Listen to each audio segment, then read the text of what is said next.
সকাল থেকে রাত পর্যন্ত চলে রমরমা দেহ ব্যবসা।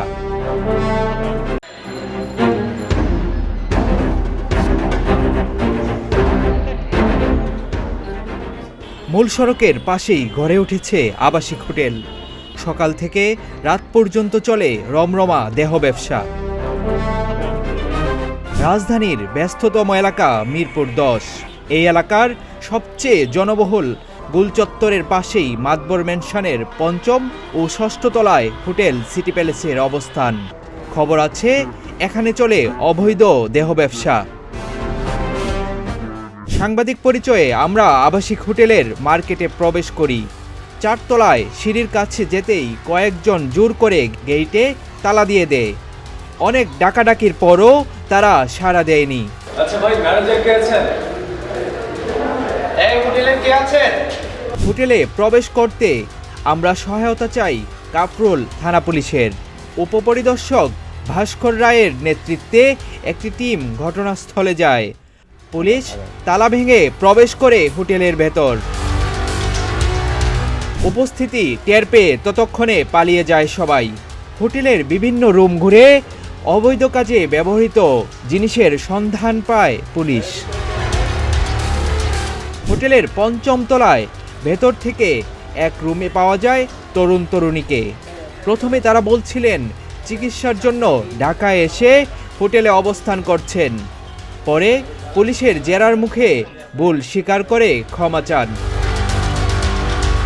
হোটেল সিটি প্যালেসে যখন পুলিশ অভিযান পরিচালনা করছিল তখন ছুটে আসে পাশের বাড়ির মালিক।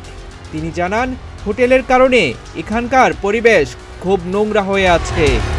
কেউ বাধা দিলেই উল্টা মার খেতে হয়। আমরা তো আর জানি যে কী কাজ হয়।